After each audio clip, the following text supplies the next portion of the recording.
Assalamualaikum warahmatullahi wabarakatuh.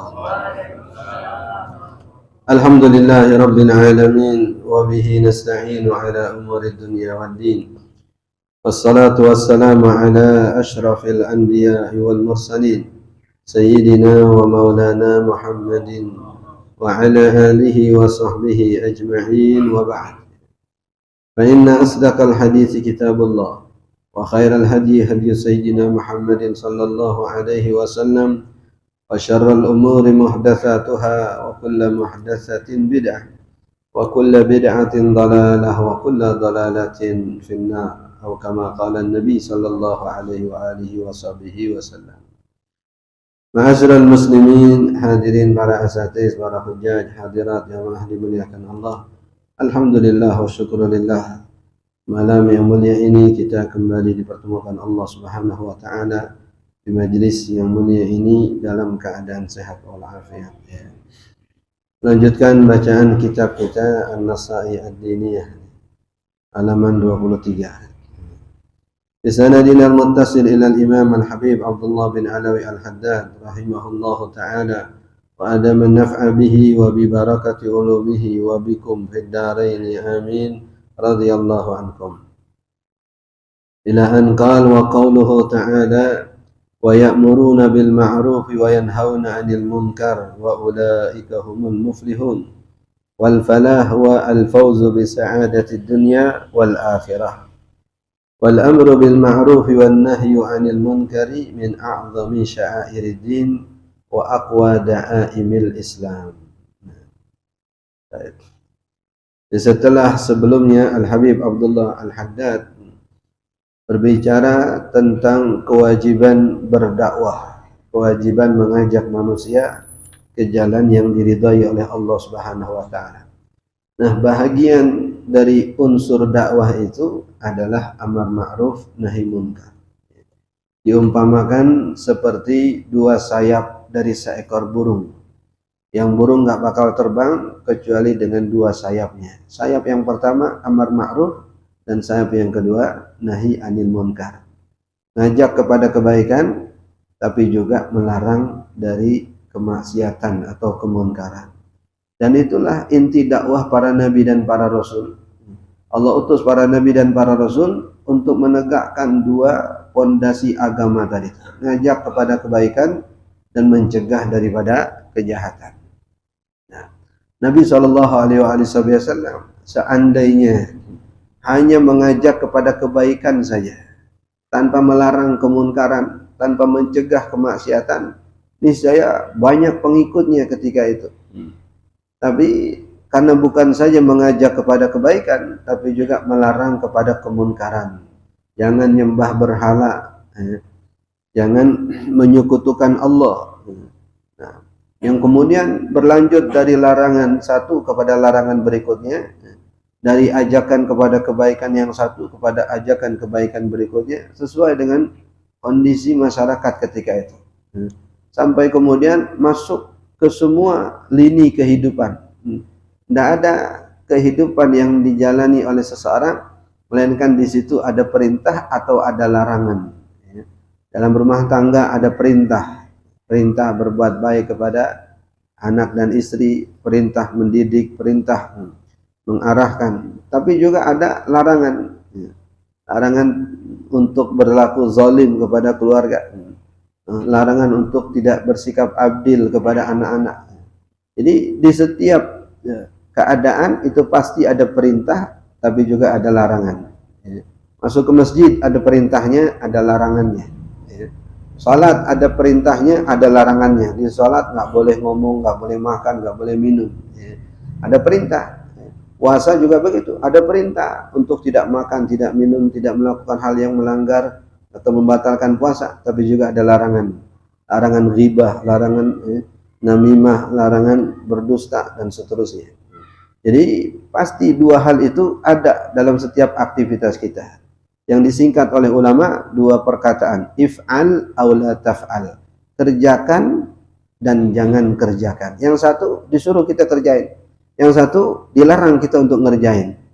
Agama dua unsur tadi itu, if'al aw la taf'al.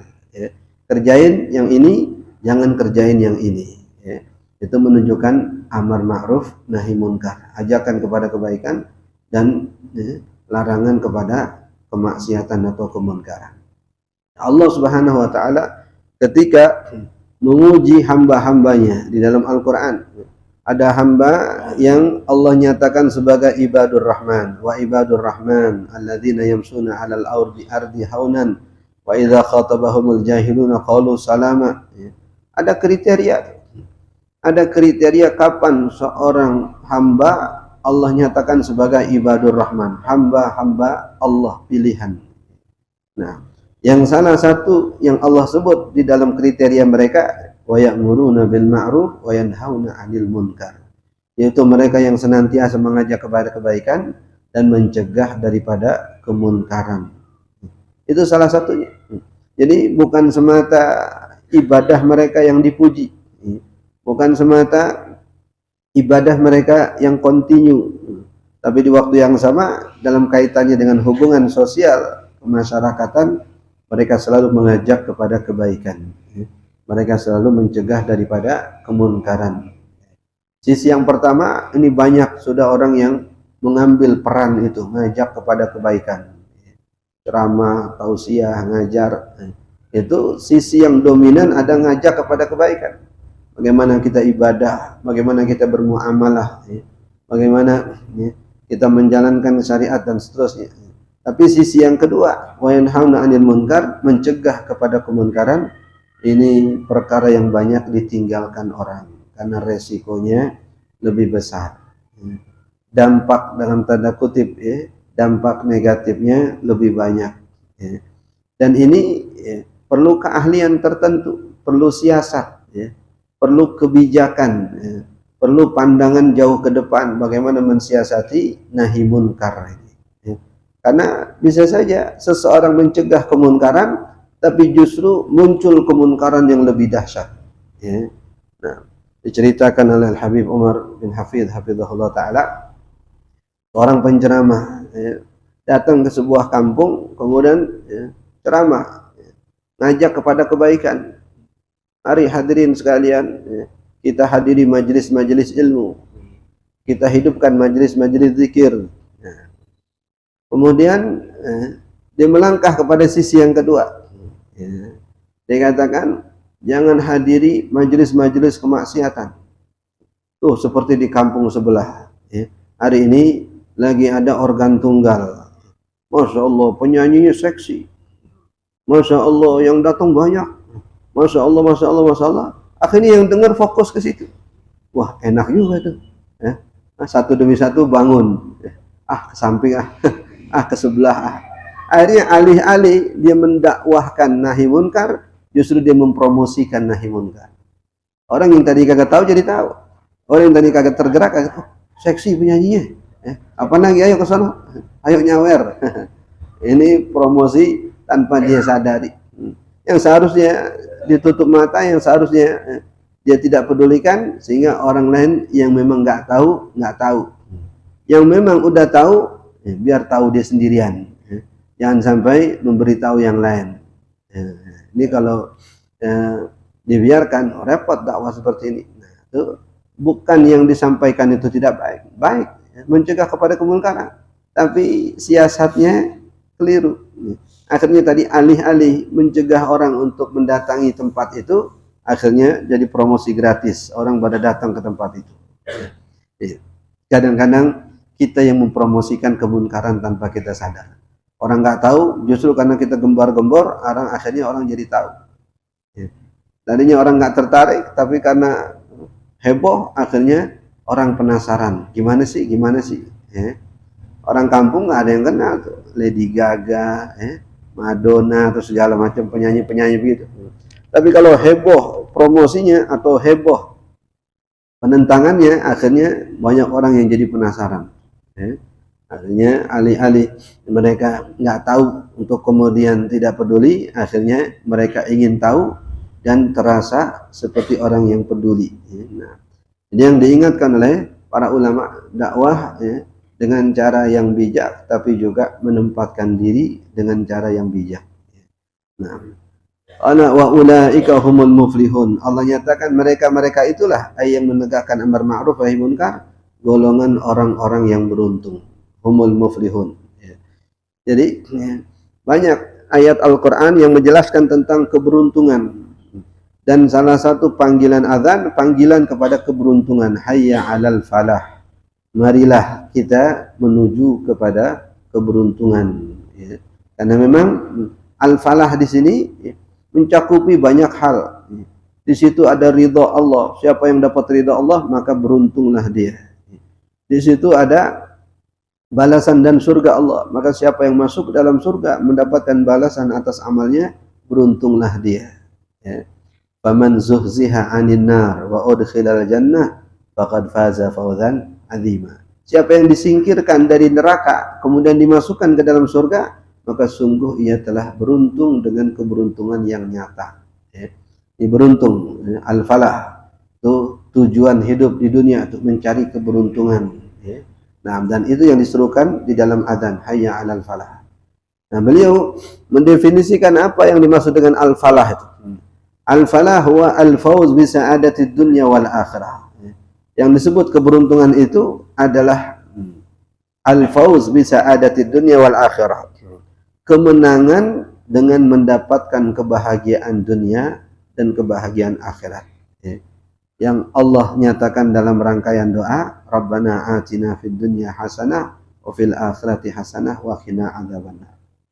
Allah menceritakan ada orang yang hanya minta hasanah di dunia saja. Ya. Alih-alih minta kebahagiaan akhirat, justru yang diminta fokus kepada dunia saja. Nah, di Hadramaut itu Habib Umar cerita ada kontraktor, ya. Jadi bisnis, ya. Satu kontrak selesai dapat lagi kontrak yang lain, satu proyek selesai dapat lagi proyek yang lain, sampai akhirnya lupa dengan urusan akhirat, ya. Sibuk dengan urusan dunia. Ketika sakaratul maut, ya, ditalkinkan la ilaha illallah, ya, dijawab semen, dijawab pasir. Ya. Ya. Karena yang terpatri di pikirannya selama ini yaitu ini semen udah datang apa belum, ini semen harganya naik apa kagak, ini semen kualitasnya bagaimana, semen aja, ya. Pasir aja. Itu sampai dari pikiran hingga turun masuk ke dalam hati, ya. Sampai itulah yang selalu ada di dalam hatinya, semen, pasir. Ya. Nah, ya, maka kata ulama di antara cara yang paling mudah, ya, untuk seseorang mudah mengucapkan kalimat la ilaha illallah ketika sakaratul maut adalah ketika dia hidup, ya, dia senantiasa membaca kalimat itu. Udah familiar lidahnya, la ilaha illallah, la ilaha illallah. Udah biasa. Kata-kata itu terucap oleh lisannya hingga kemudian merasuk ke dalam hatinya. Sehingga ketika orang sakaratul maut, ya, di dalam alam bawah sadarnya kemudian dibisikin di telinganya la ilaha illallah. Kalimat yang lain nggak masuk ke dalam hatinya tuh. Ya. Kata-kata yang lain di sekitarnya orang berisik. Ya Allah babi kita, ya Allah emak kita, ya Allah ya Allah. Itu kata-kata itu nggak kedengeran namanya. Tapi kalau diperdengarkan kalimat yang punya tempat khusus di hatinya, maka kata-kata itu tembus ke dalam hatinya. La ilaha illallah. Memang saat di dunia dia terobsesi dengan kalimat la ilaha illallah. Senang dengan kalimat la ilaha illallah. Sehingga ketika disebut, kata-kata itulah yang masuk ke dalam hati. Katanya para peruqyah itu, orang yang meruqyah orang-orang yang kesurupan. Ya. Dibacain apa aja kagak mempan. Baca ayat kursi diikutin sama dia.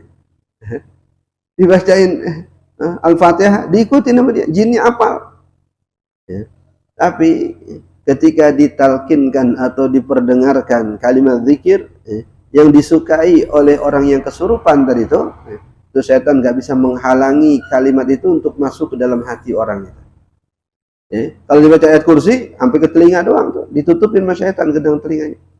Sehingga nggak masuk ke dalam hati, sehingga dia nggak bereaksi. Tapi ketika seumpama ditanya keluarganya, ini biasanya dia zikirnya apaan nih? Nggak tahu. Kita nggak tahu dia zikirnya apaan. Oke. Surah yang paling didemen apa? Oh, kalau surah yang demen ayat kursi, demen dia baca ayat kursi. Ayo kita baca bareng-bareng ayat kursi. Nah, akhirnya ketika dibaca ayat kursi, kemudian ruhnya yang ada di dalam itu diajak untuk komunikasi. Ini loh kalimat yang senantiasa kamu baca saat kamu sehat. Maka saat itu setan udah nggak bisa lagi mencegah kata-kata itu masuk ke dalam hati orang itu. Akhirnya kebakar setan itu. Atau kalau nggak sebut nama Allah, mungkin kurang banyak zikirnya, ya, maka ditanya kepada keluarganya, ini orang ini selama hidup siapa ulama favoritnya, siapa kiai yang dicintainya gitu. Oh masya Allah, kalau pengajian dia atau kalau ceramah dia selalu diikuti, selalu didengar. Nah, Fulan disebut nama, maka dibisikin telinganya, ingat Kiai Fulan, ingat Syekh Fulan, ingat Habib Fulan. Yang ketika terdengar nama itu, bereaksi hatinya, karena nama itu istimewa. Saat dia hidup, nama itu begitu istimewa. Kalau mendengar namanya, di mana pengajiannya, kita datang. Di mana ceramahnya, kita ikutin. Nah, begitu istimewa nama itu, sehingga ketika ia berada di alam bawah sadar, nama itu disebut, bereaksi dia. Atau saat hidup dia nggak pernah datang pengajian, nggak pernah kenal ulama. Siapa orang yang paling dia cintai? Ibunya kah, ayahnya kah, anaknya kah, saudaranya kah? Maka sebut di telinga itu. Ingat orang tua kamu, ingat ayah kamu. Yang saat suara lain tidak bisa tembus, maka ketika terdengar nama orang yang dia cintai, maka tembus ke dalam hatinya. Nah, itu berguna untuk membangkitkan kesadaran di dalam hatinya. Saat itu baru kemudian kita talkinin, baru kemudian kita istighfarin. Nah, yang lain baru masuk sesudah itu. Tapi sebelum itu nggak masuk kalimat itu. Nah, ini kata ulama kekuatan kalimat zikir. Dan patut seseorang itu punya zikir favorit, punya bacaan favorit, apa sholawat, apa istighfar. Nah, yang favorit itulah yang kemudian dalam kondisi genting yang seperti itu bermanfaat.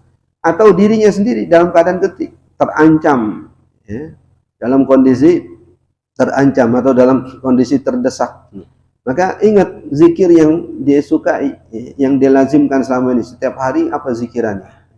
Apakah istighfar? Yaitu dibaca istighfar. Astagfirullahaladzim, ya Allah, lindungi saya nih dari kejahatan orang-orang yang niat jahat kepada saya. Itu yang paling ampuh. Karena dalam hadis Nabi SAW menyatakan, ta'arraf ilallahi firraha ya'rifka fi syiddah. Perkenalkan dirimu kepada Allah saat engkau senang, Allah akan kenal dengan dirimu saat engkau susah. Nah kan ta'arruf kepada Allah dengan zikir. Saat kita susah, kalimat zikir yang kita baca saat kita senang, itulah yang akan membuka komunikasi kita dengan Allah Subhanahu wa Ta'ala. Bahkan dalam hadis sahih Nabi SAW menceritakan seseorang yang dirampok di tengah jalan, kemudian perampok itu mengatakan, saya akan ambil hartamu dan saya akan bunuh dirimu. Kata orang tadi, Tuhan ambil semua harta saya tapi jangan bunuh saya. Kata perampok, enak aja, kalau anda nggak bunuh nanti ente ngadu sama polisi, ditangkap anda, dicari anda. Nah enggak, ente pasti harus saya bunuh. Akhirnya dibujuk-bujuk nggak juga mau.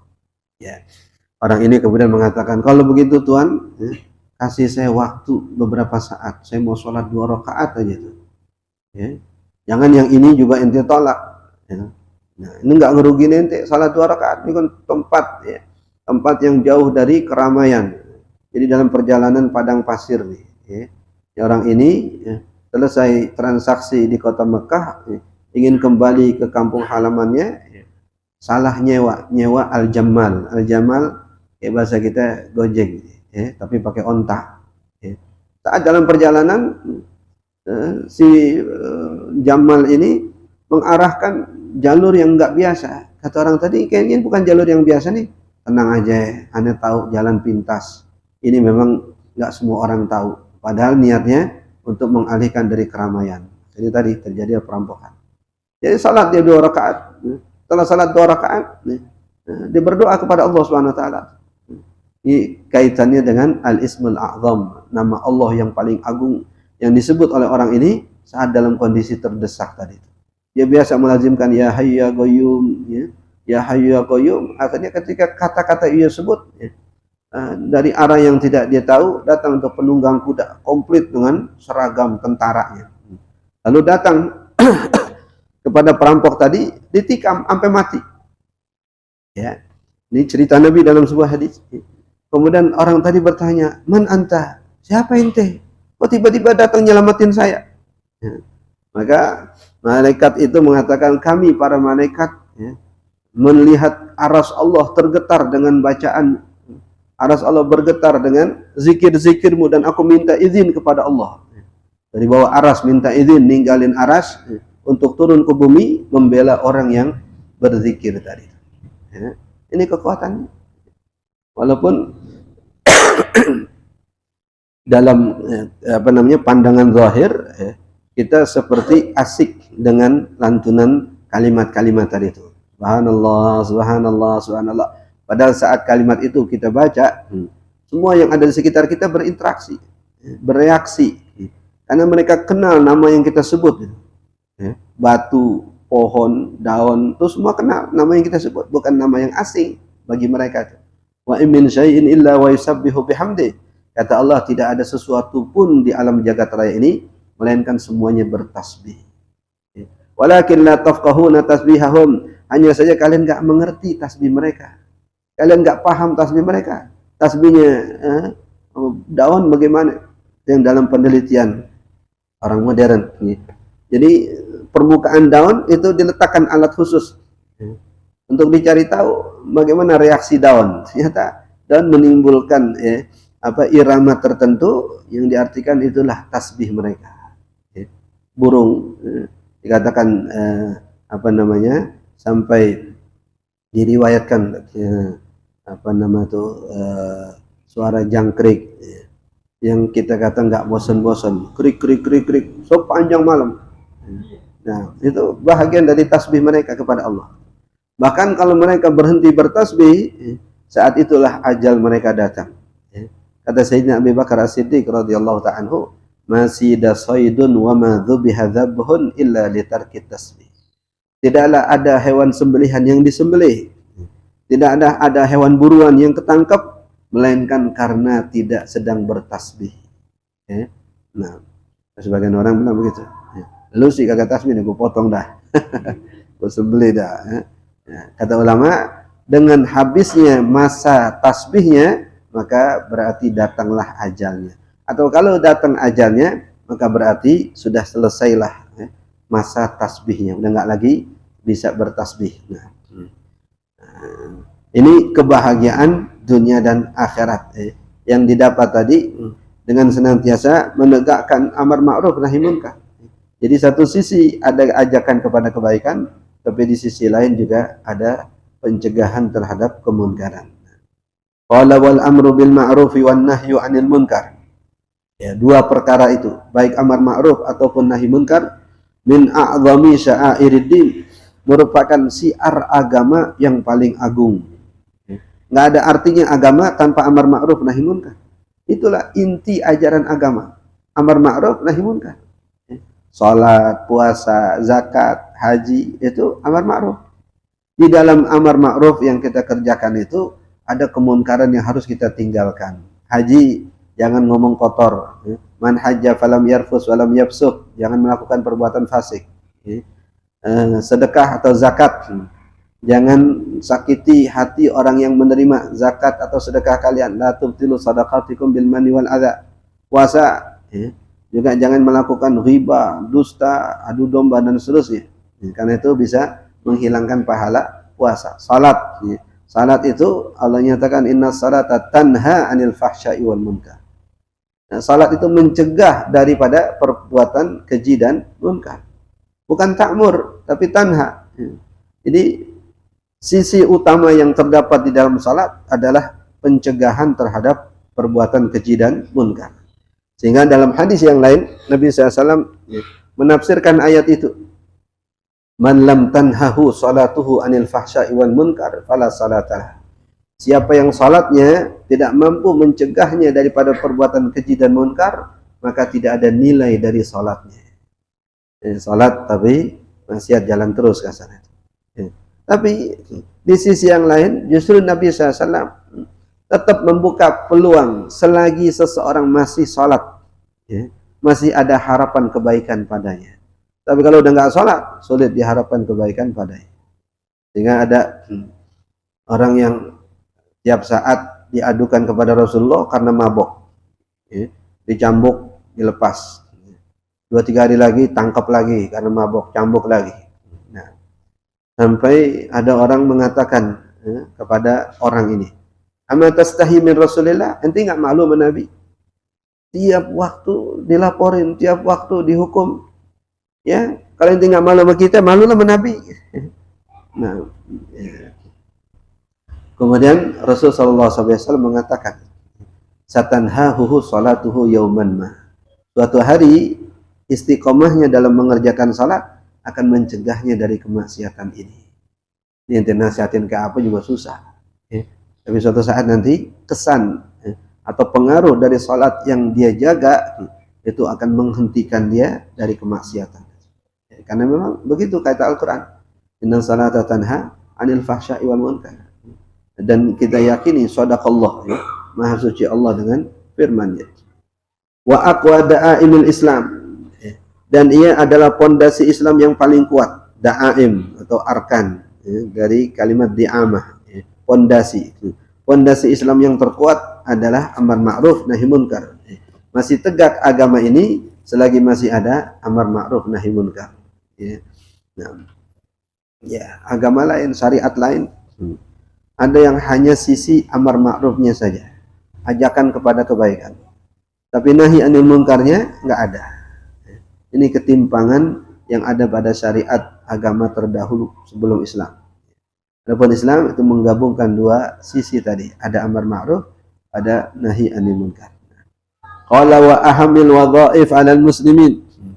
Dan amar ma'ruf nahi munkar itu sendiri juga adalah tugas dan kewajiban yang paling penting bagi orang-orang muslim. Ya. Wadhaif. Wazifah ini diartikan sekarang profesi. Diartikan sebagai pekerjaan. Pekerjaan atau profesi utama seorang muslim adalah amar ma'ruf nahi munkar. Ini, ya, bertingkat-tingkat itu, levelitasnya. Ada yang levelnya tinggi, yang jika ia tidak melakukan amar ma'ruf nahi munkar, ya, maka konsekuensinya lebih besar berbanding dengan orang awam mungkin yang terbatas ilmunya. Ya, ketika ia meninggalkan amar ma'ruf nahi munkar, maka konsekuensinya lebih ringan berbanding dengan yang tahu. Ya. Jadi suatu saat Jibril alaihi salam, ini kenapa Jibril malaikat yang paling dibenci oleh Bani Israel. Allah SWT sampai nyatakan, man kana aduwan li Jibril, siapa yang memusuhi Jibril. Karena memang ada. Ketika Rasulullah SAW berdakwah, orang Yahudi datang. Salah satu pertanyaan orang Yahudi, "Hai Muhammad, siapakah malaikat yang mendampingi kamu?" Kata Nabi, Jibril alaihissalam. "Oh, mohon maaf, Jibril itu musuh kami dari kalangan malaikat. Coba malaikat yang lain, kita ikutin agama ente. Karena agama ente bawanya Jibril, mohon maaf lah, kita musuhan sama Jibril." Nah, man kana aduwan li Jibril wa Mikala, siapa yang memusuhi Jibril dan Mikail, ya, fa innallaha aduwwun lil kafirin, sesungguhnya Allah menjadi musuh bagi orang-orang kafir. Kenapa sampai musuhan sama Jibril? Lalu Jibril alaihissalam dahulu tugasnya adalah mengirimkan azab kepada kaum pembangkang, yang dikatakan dengan kepakan satu sayapnya satu negeri hancur berantakan, ya. Nah, dengan satu teriakannya itu satu negeri binasa semuanya. Dengan teriakan Jibril, sohatan, sekali teriak aja hancur semua satu negeri. Atau tadi dengan sayapnya, satu kepakan sayapnya hancur satu negeri. Dan Bani Israel ini punya pengalaman dengan Jibril. Ketika Allah SWT membinasakan mereka, Jibril yang turun tangan. Jadi suatu saat Nabi SAW sebut dalam hadis, Jibril diutus oleh Allah SWT untuk mengadab satu kaum. Ya. Ketika sampai di kaum itu, di kampung itu, ternyata Jibril mendapati di tengah-tengah kaum, di tengah-tengah kampung itu ada rumah orang saleh, ahli ibadah. Ya. Bahasa Jibril, saya nggak salah perintah nih, saya nggak salah order nih. Kok ada orang soleh di tengah-tengah kampung ini? Bagaimana kalau saya binasakan? Bagaimana kalau saya hancurkan? Pasti dia mati juga, pasti dibinasa juga. Akhirnya balik, ya, bertanya kepada Allah, ya Rabb, inna fihim rajulun saleh. Ya Allah, di tengah-tengah mereka ada orang saleh. Allah Subhanahu wa taala kemudian mengatakan, ya Jibril, ibda bihi fa inna qalbahu la yataharrak fi syai'. Jibril, mulakan adab itu kepada orang itu. Justru mulainya dari dia. Yang lain mengikut belakangan. Tapi adab yang pertama kali dia, karena hatinya tidak pernah tersentuh ketika melihat kemunkaran yang ada di sekitarnya. Soleh buat dirinya doang. Ada orang maksiat, ya, nyantai baik. Ya. Ada orang berbuat dosa, tenang-tenang aja. Ya. Hatinya nggak pernah tercuit, kalau bahasa Malaysia. Ya. Hatinya nggak pernah tersentuh melihat kemaksiatan. Minimal hatinya tersentuh, tergerak. Atau minimal diangkat tangan, ya Rob. Ya. Beri hidayah kepada mereka. Ya. Itu minimal yang disebut dalam hadis sebagai ad'aful iman, iman yang paling lemah. Man ra'a minkum munkaran. Rubah dengan tangan, ini pemilik kekuasaan, atau kalau nggak mampu rubah dengan kata-kata, ini dengan nasihat. Kalau nggak mampu juga, rubah dengan hati, ingkari dengan hati. Kalau nggak juga, udah nggak ada lagi tuh, udah nggak ada lagi sifat iman di dalam dada seseorang. Jadi ini diazab bukan karena tidak saleh, tapi diazab karena tidak tergerak, tidak tersentuh melihat kemunkaran. Nah, tidak mengingkari kemunkaran. Qala wa bihima qiwamul amri wa salahus sya'ni kullih. Dengan keduanya amar ma'ruf dan nahi munkar itu qiwamul amri. Segala urusan bisa lancar, bisa tegak, qiwam, ya. Bisa terlaksana, ya. Agama bisa terlaksana karena ada amar ma'ruf nahi munkar. Salat berjamaah kalau tidak ada amar ma'ruf nahi munkar, enggak ada yang ngerjain. Zakat, kalau tidak ada amar ma'ruf nahi munkar, tidak ada yang ngelaksanain. Karena semuanya berat. Ya. Semuanya berat. Tapi karena ada yang ngajak, ya, karena ada yang mencegah, jangan kagak salat, ya, dosanya besar. Jangan kagak salat, ancamannya besar. Karena ada yang ngingetin, akhirnya urusan agama bisa tegak. Coba kalau didiemin aja. Orang tua anak nggak salat, didiemin aja. Nah, berantakan urusan. Jadi yang menyebabkan segala urusan itu kiwam, menjadi lempeng, menjadi lurus, menjadi lancar, itu kalau ada amar ma'ruf nahi munkar. Dalam rumah ada amar ma'ruf nahi munkar. Kita suruh anak kita ini dan kita larang dari yang ini. Kita ajak melakukan yang ini dan kita cegah dari melakukan yang ini. Amar ma'ruf nahi munkar. Kalau nggak ada amar ma'ruf nahi munkar, dalam bahasa hadis disebut dengan ad-dayyus. Ad-dayyus kata Nabi, alladzi yukirrul khubsa fi ahli, orang yang membiarkan kemaksiatan di tengah keluarganya. Enggak peduli bininya mau ngapain, enggak peduli anaknya mau ngapain. Itu yang Nabi sebut sebagai ad-dayyus, orang yang enggak punya kecemburuan, orang yang enggak punya kepedulian. Berantakan rumahnya. Wasalahus sya'ni kullih, dan dengan amar ma'ruf nahi munkar itu salahus sya'ni kullih, semua urusan menjadi baik. Ya. Urusan keluarga jadi baik karena ada amar ma'ruf nahi munkar. Urusan masyarakat jadi baik karena ada amar ma'ruf nahi munkar. Ya. Wa bi ihmalihima, dan dengan menyia-nyiakannya, dengan meremehkan amar ma'ruf nahi munkar, tata'attal al-huquq, maka hak-hak akan terabaikan. Ya. Orang makan harta orang lain sembarangan. Ya. Karena nggak ada amar ma'ruf nahi munkar. Yang ini makan harta anak yatim, yang ini makan harta wakaf, yang ini menyelewengkan sedekah orang, yang ini, karena nggak ada amar ma'ruf nahi munkar. Nah, tapi karena ada amar ma'ruf nahi munkar, kita sampaikan apa firman Allah Subhanahu wa taala, innal ladzina ya'kuluna amwalal yatama dzulman innama ya'kuluna fi butunihim nara. Sesungguhnya mereka yang makan harta anak yatim secara zalim, itu hakikatnya mereka makan api neraka di dalam perutnya. Ini ayat-ayat atau hadis-hadis yang umpama ini udah jarang disampaikan, ya. Sehingga kemunkaran terasa biasa. Ya. Ngelola harta anak yatim sembarangan, serampangan. Ya. Ada pemasukan, nggak ada pengeluaran. Masuk mulu, keluar kagak. Ya. harta anak yatim, ada tromolnya, masuk tiap bulan, keluar kagak. Masuk kemana?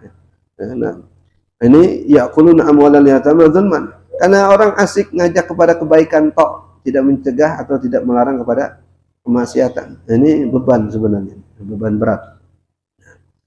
Resikonya dimusuhin orang. Ada ente urusin yang lain aja, jangan urusin gua. Ya, ini urusan gua nih, dari dulu emang gua begini. Repot udah. Tata'atal al-huquq, ya. Maka banyak hak yang akan terabaikan. Wa tata'adda al-hudud, dan banyak batasan-batasan yang dilampaui. Udah keluar batas sudah. Ya. Udah kebangetan udah. Ya. Nah, karena memang kadang-kadang sikap cuek gitu ya, sikap tidak peduli dalam kondisi tertentu ada pembenarannya gitu. Ada toleransinya. Ketika misalkan kalau kita cegah dari kemunkaran, akan muncul kemungkaran yang lebih besar. Atau ketika kita cegah kemungkaran, itu akan berdampak kepada diri kita. Ini yang kita cegah lebih kuat, lebih kuasa. Kalau kita cegah, itu bahaya buat diri kita. Maka kita siasatin, cari orang yang bisa melakukan nahi munkar tadi itu. Kita nggak diem aja gitu. Nah, kalau dalam bahasa Abdul Muttalib, kakek Nabi SAW, ketika Abraha ingin menghancurkan Ka'bah, ini kan simbol kemuliaan bagi bangsa Arab. Ada Ka'bah di tengah-tengah mereka, dan ini warisan Nabiullah Ibrahim alaihissalam melalui jalur putranya Nabiullah Ismail. Di situ ada ritual, di situ ada tempat-tempat suci, di situ ada ibadah yang agung. Abraha datang semata ingin menghancurkan Ka'bah. Tapi di waktu yang sama dirampok itu ternak-ternak milik orang Quraisy. Ontaknya, kambingnya, termasuk milik Abdul Muttalib. Abdul Muttalib dilaporin, Tuan, ternak-ternak Tuan diambil semuanya sama Abraha. Nah, akhirnya didatengin Abraha. Abraha itu berada masih di luar tanah haram. Yang kemudian nanti Allah turunkan adab di satu lembah yang namanya Wadi Muhassir. Kalau kita haji, kalau kita umrah, itu selalu di kawasan Mina, itu kita lewatin kawasan itu. Namanya Wadi Muhassir. Dan sunnah kalau lewat di situ buru-buru. Jangan selfie, jangan. Disuruh buru-buru karena tempat itu pernah diturunkan azab oleh Allah Subhanahu wa taala. Jadi Abdul Muttalib kemudian berkata kepada Abraha, serahkan hewan-hewan ternak kami. Kata Abraha, ente pemimpin kok begitu?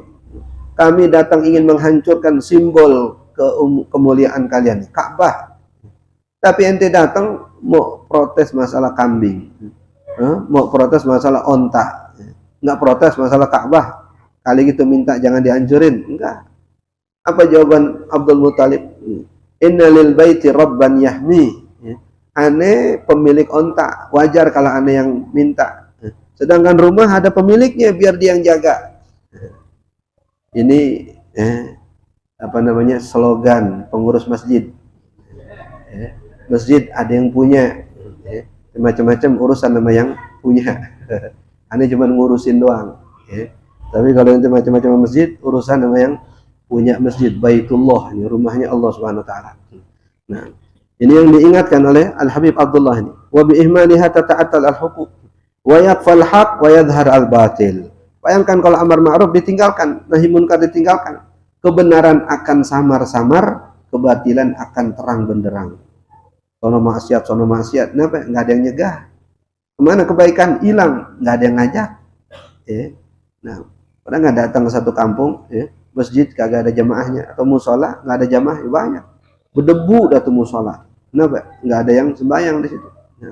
Kenapa? Kadang nggak ada yang ngajak. Sebaliknya tuh, pojokan sono yang judi, pojokan sono yang sabung ayam, pojokan sono yang mabok. Kenapa? Nggak ada yang mencegah dari kemunkaran. Wal ma'ruf wa ibaratan. Adapun ma'ruf adalah ibaratan an kulli syai' amarallahu bi fi'li. Itu adalah ungkapan tentang segala sesuatu yang Allah perintah untuk kita kerjain, itu namanya ma'ruf. Wa ahabba min ibadihi al-qiyam bihi, dan Allah senang jika ada hamba-hambanya yang melakukannya, berarti perkara itu ma'ruf, kebaikan. Wal munkar, adapun munkar kullu syai'in karihallahu fi'lah, setiap yang dibenci oleh Allah Subhanahu wa taala perbuatannya. Wa ahabba min ibadihi tarkah, dan Allah senang jika seorang hamba menjauhinya. Kalau seorang hamba menjauhi perkara munkar, maka Allah akan sayang kepadanya, akan cinta kepadanya. Itu definisi sederhana tentang ma'ruf dan munkar. Pokoknya semua perkara kebaikan yang diperintah oleh Allah dan Allah cinta orang yang melakukannya, itu masuk kategori ma'ruf. Tapi kalau perkara yang dibenci oleh Allah Subhanahu wa taala dan Allah ingin kita meninggalkan dan menjauhinya, maka itu adalah perkara munkar. Nah, wal qiyam bidzalika, adapun maksud dari menegakkan amar ma'ruf nahi munkar, ay al-amr wan nahi la budda minhu, adalah sebuah keharusan. Wala rukhsata fi tarkihi, dan tidak ada alasan untuk meninggalkannya. Tidak ada rukhsah, tidak ada keringanan untuk tidak kita menegakkannya. Waqad qala alaihi salatu wassalam, baginda Nabi bersabda, man ra'a minkum munkaran falyughayyirhu biyadihi. Sesiapa di antara kalian yang melihat kemunkaran, maka hendaklah ia merubah dengan tangannya. Fa illam yastati, kalau tidak mampu merubah dengan tangan, fa bilisani, maka hendaklah dia rubah dengan hatinya. Fa illam yastati, kalau enggak mampu juga, fa biqalbihi, maka hendaklah dia ingkari dengan hatinya. Jangan hatinya setuju, jangan hatinya enggak bereaksi, minimal reaksi dengan hati. Wa dzalika ad'aful iman, dan itulah selemah-lemah iman. Kalau masih ada pengingkaran di dalam hati. Nah, wa fi riwayatul ukhra, dalam tambahan riwayat hadis yang lain masih terkait dengan hadis ini, walaysa wara'a dzalika, yakni al-inkar bil qalbi minal iman mithqal dzarrah, dan tidak lagi ada di balik itu atau sesudah itu sebesar biji dzarrah keimanan. Jadi kalau mengingkari dengan tangan kagak, mengingkari dengan lisan kagak, mengingkari dengan hati juga kagak, maka enggak ada lagi kadar iman walaupun sebesar biji dzarrah di hatinya. Kalau masih ada iman walaupun sebesar biji dzarrah, minimal tadi mengingkari dengan hati. Kalau bisa lebih daripada itu, mengingkari dengan lisan. Bahkan kalau bisa lebih daripada itu, mengingkari dengan tangan. Nah, mengingkari dengan tangan dan dengan kekuasaan, pejabat, pemerintah, aparat, itu merubah dengan tangan bisa. Disita, diambil, dibongkar, dihancurkan, itu dengan tangan. Tapi kalau nggak mampu karena kekuasaan bukan di tangan kita, itu dengan lisan. Yang dilakukan oleh para ulama, mengajak kepada kebaikan dan mencegah daripada kemunkaran. Qala wa qala alaihi salatu wassalam, laisa minna man lam yarham saghirana wa yaqir kabirana wa ya'mur bil ma'ruf wa yanha 'anil munkar. Kata baginda Nabi, bukan termasuk umatku, bukan termasuk golongan kami orang yang tidak sayang kepada yang kecil, tidak hormat kepada yang lebih tua, dan tidak mengajak kepada kebaikan, tidak mengajak atau tidak mencegah daripada kemunkaran. Nabi katakan laisa minna, bukan termasuk golongan kami, bukan termasuk umat kami. Karena tadi ini adalah pondasi agama yang paling kuat. Ini adalah ajaran agama yang paling utama, amar ma'ruf nahi munkar. Dengan sebab amar ma'ruf nahi munkar inilah tegaknya syariat. Dengan diabaikannya amar ma'ruf, maka syariat akan diabaikan.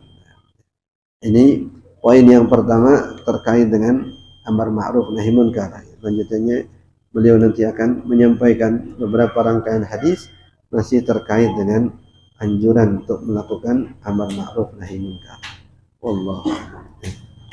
Ya Tawwab tub alaina, ya Tawwab tub alaina, warhamna wanzur ilaina, warhamna wanzur ilaina, ya Tawwab tub alaina, ya Tawwab tub alaina, warhamna wanzur ilaina, warhamna wanzur ilaina, ya Tawwab tub alaina. علينا يا تواب تب علينا وارحمنا وانظر إلينا وارحمنا وانظر